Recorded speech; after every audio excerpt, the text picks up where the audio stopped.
Selamat pagi saudara-saudari yang dikasihi Kristus. Mari kita mengawali hari baru dengan mendengarkan firman Tuhan yang diambil dari Injil Yohanes. Yohanes pasal 4 ayat 43 sampai dengan 54. Tuhan bersamamu. Inilah Injil suci menurut Yohanes. Sekali peristiwa, Yesus berangkat dari Samaria dan pergi ke Galilea, sebab ia sendiri telah bersaksi bahwa seorang nabi tidak dihormati di negerinya sendiri.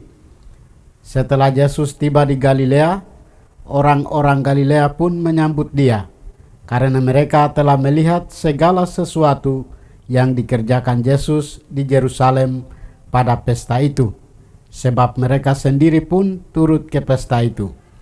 Maka Yesus kembali lagi ke Kana di Galilea, di mana ia membuat air menjadi anggur. Dan di Kapernaum ada seorang pegawai istana yang anaknya sedang sakit. Ketika pegawai itu mendengar bahwa Yesus telah datang dari Yudea ke Galilea, pergilah ia kepadanya, lalu meminta supaya Yesus datang dan menyembuhkan anaknya, sebab anaknya itu hampir mati.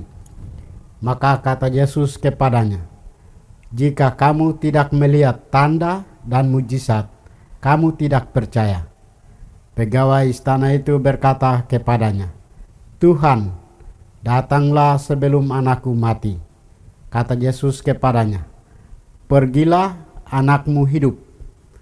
Orang itu percaya akan perkataan yang dikatakan Yesus kepadanya, lalu pergi. Ketika ia masih di tengah jalan, hamba-hambanya telah datang kepadanya dengan kabar bahwa anaknya hidup. Ia bertanya kepada mereka, "Pukul berapa anak itu mulai sembuh?" Jawab mereka, "Kemarin siang pukul 1 demamnya hilang." Maka teringatlah ayat itu, bahwa pada saat itulah Yesus berkata kepadanya, "Anakmu hidup." Lalu ia pun percaya, ia dan seluruh keluarganya. Dan itulah tanda kedua yang dibuat Yesus ketika ia pulang dari Yudea ke Galilea. Demikianlah sabda Tuhan. Saudara-saudari yang dikasihi Kristus, tema yang kita renungkan pada hari ini adalah The Power of Words. Saudara-saudari yang terkasih, kata-kata memiliki kekuatan sugesti yang luar biasa. Dalam Injil hari ini, seorang pegawai istana datang kepada Yesus meminta tolong agar Yesus menyembuhkan anaknya yang sedang sakit, bahkan hampir mati.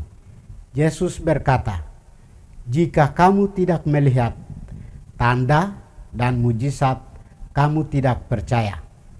Pegawai itu percaya penuh kepadanya dan mendesaknya supaya Yesus cepat datang agar anaknya tidak keburu mati. Dan Yesus dengan tegas berkata, "Pergilah, anakmu hidup." Karena iman dan kepercayaan itu, pada detik itu juga anaknya sembuh. Dan bukan hanya pegawai itu saja yang percaya kepada Yesus, melainkan seluruh keluarganya.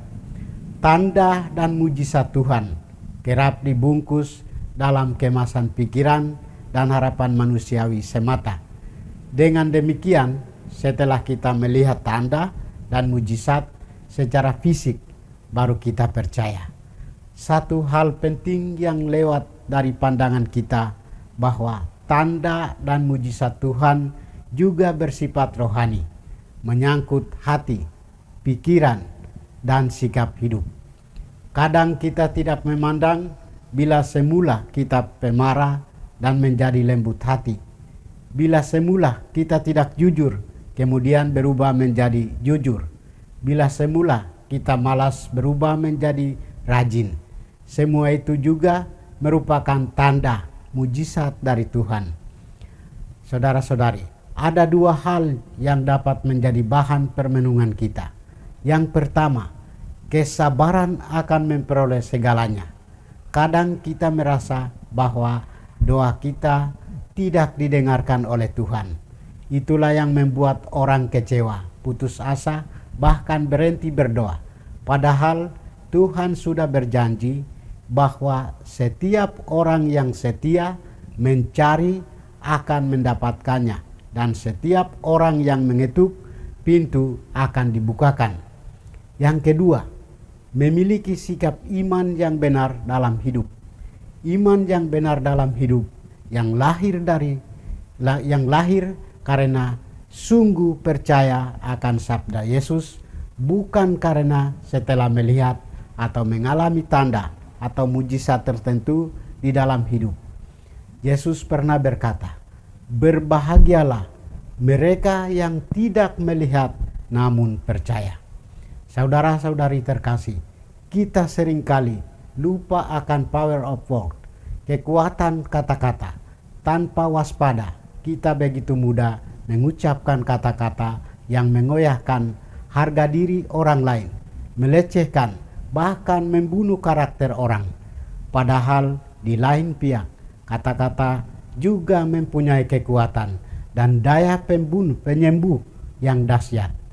Sekiranya kita menjadi lebih bijaksana sebelum mengeluarkan kata-kata, agar jangan sampai kata-kata yang keluar dari mulut kita membawa kebinasaan.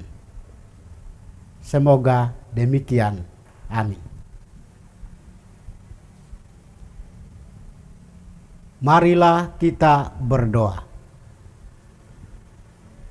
Tuhan, pagi ini kembali kami naikkan syukur dan permohonan.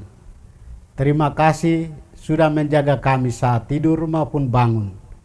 Terima kasih untuk saudara, untuk udara sejuk dan segar pagi ini. Bukalah mata hati kami, mampukan kami memandang kemurahan dan karya-Mu, serta memuji dan memuliakan-Mu melalui pekerjaan dan pelayanan kami hari ini. Bimbinglah kami selalu untuk menyadari kesalahan kami dan bertobat, sehingga kami sungguh rendah hati, mau membuka hati dan siap menerima rahmat-Mu yang tinggal dalam hati kami. Kristus terang dunia, berkatilah keluarga kami, jadikanlah kami alat kasih-Mu, dan pantaskanlah kami menjadi hamba-Mu yang setia. Demi Kristus Tuhan dan pengantara kami. Amin. Tuhan bersamamu. Semoga kita sekalian, orang-orang yang kita kasihi dan doakan, seluruh aktivitas kita hari ini dilindungi, dibimbing, dan diberkati oleh berkat Allah yang Maha Kuasa. Dalam nama Bapa dan Putra dan Roh Kudus. Amin.